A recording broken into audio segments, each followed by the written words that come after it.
Vitality actually did it. Now, to be honest, it was a bit of a gift thanks to that tremendous throw from Falcons, but still an incredible finals to secure themselves the Grand Slam. But now that the French org has apparently cemented themselves as the greatest organization in the world, who can step up to take them down?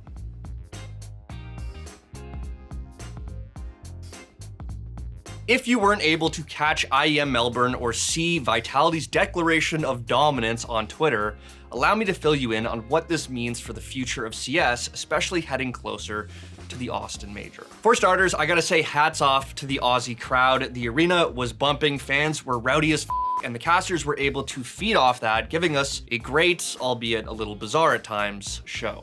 And that's a bit of relief, much needed.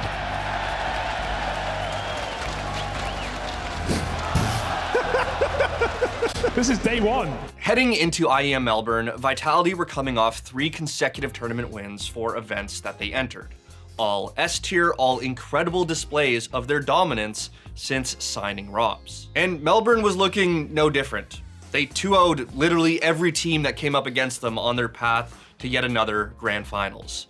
They were on some shit. Now, on the other side were Falcons. They too were coming off a tournament win, one that Vitality was actually absent from, but were still looking to show some more upward trajectory since the addition of m0NESY. And their run started off great with a 2-0 against SAW, followed by an impressive win against Na'Vi. One that includes what might be my favorite ace of the year so far. They're not ready for Nico.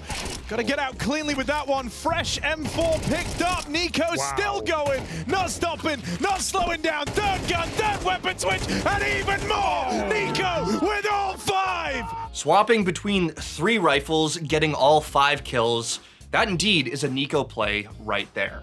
And getting an actual smile from him after feels like we haven't seen those pearly whites in quite some time. Now, the elation of that win would be cut a little short. Falcons did manage to punch their ticket to the playoffs, but were sent to the quarterfinals after being handed a 2-0 from Vitality. However, as I said, Falcons were here to prove something to themselves and the CS world. So they rallied with 4 unanswered map wins in convincing fashion to once again meet Vitality, this time in the grand finals. Vitality were looking to be the first team to accomplish the ESL Grand Slam in CS2, just the 5th team to do it in CS history, and make $1 million in the process. Falcons had a chance to stop that. They would go from a complete failed experiment to slaying the most dominant team in the game right now and denying them history. Safe to say, a lot of honor and money was on the line. Unfortunately though, things didn't start off too well for the Falcons. Can he get it done? Oh yes he can. Wow, that was beautiful. Finds the header kicks and damage inflicted as well. Finished off immediately by Zywoo. This is already the conclusion of map 1. This best of 5 could be a quick one. If Vitality keep this one up, Falcons only 2 rounds to boast. Unless Magis can change their fate, not to be 13-2. Yeah, getting 13-2 to kick off a best of 5 grand final is not a fantastic way to start, so many would have thought that it was going to be done and dusted right here. But no, Falcons rallied back to squeeze out an OT victory on Dust 2, thanks in large part to some stellar performances from Kixan and Tessas. Then the teams would go back and forth again. Vitality taking Train and Falcons taking Mirage, all while giving us spectators a feast of some damn good CS. Here they come, that's the headshot found. m0NESY dips back. Rob smoked off. Oh, the re-pick into the way. There he is! There he is! Double!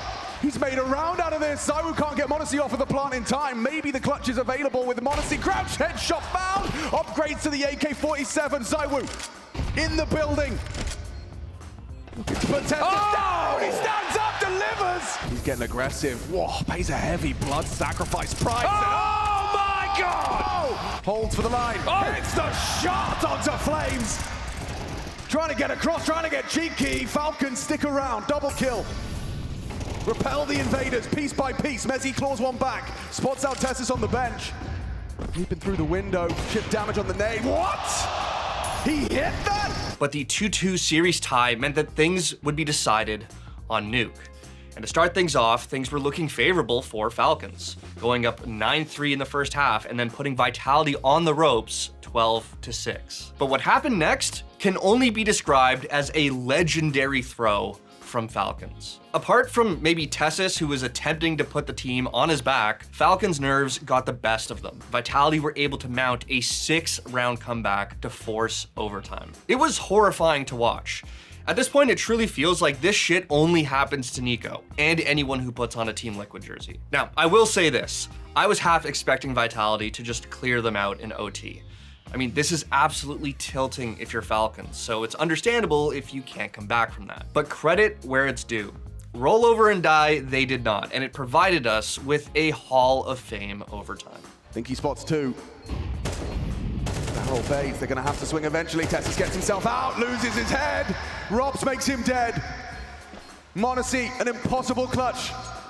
Flames up close on Hut, holds the angle. Oh, he hits that shot! Crazy! How does the mental sustain this? Tessus spotted, Flamesy knows. Apex, here comes the barrage of util. Hold your breath. Flames gets 1. That's Magisk and m0NESY, but there's ZywOo holding on. 10 seconds. 10, where's the bomb? Where is the bomb? m0NESY's gonna punch it in. Mezzy, what can you do? He's gonna run at him. It comes down to a 1v1. m0NESY versus Mezzy. Orb versus M4. Everything to play for. $1 million on the line. Oh! Mezzy could you survive the Tech 9?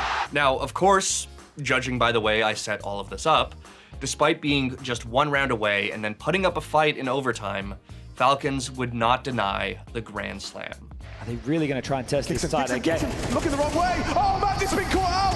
How often have we said that this game? Not often at all. Robs demands it. A commanding opportunity. There's only one man that can stop them. It's not going to happen. Surely m0NESY cannot come up 1v4. Bomb down from the Hut. Vitality made to work for it. Tenacious. But it is theirs now. No matter who you root for, what a fantastic grand final for the greatest esport in the world. You absolutely love to see it. And once again, despite Tessus' standout performance on Falcons, ZywOo would receive the tournament MVP, which of course is deserved. Not sure if this is why he chose to wear this specific shirt when receiving said award, but after this result, I'm really starting to wonder how the discourse will shift on the CS GOAT conversation. I know the caveat is that Simple was the GOAT in CSGO, but you can't deny ZywOo's ability to perform in both games. As for Rops, what can you say?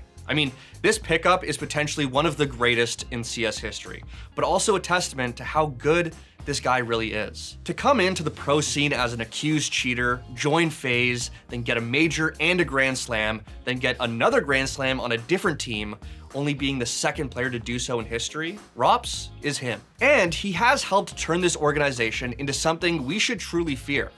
Now, does it make them the, quote, greatest Counter-Strike organization in history? No. But if they are talking about currently, as in right this very instant, yes, sure, they are the best. Now, as for Falcons, it's still a good showing all things considered. They should definitely reflect on what the happened on map 5, but still things are looking positive. The question now is, what move do they make? We all know at this point that they are probably looking to make at least one more signing, and apparently that's going to be Kyosuke.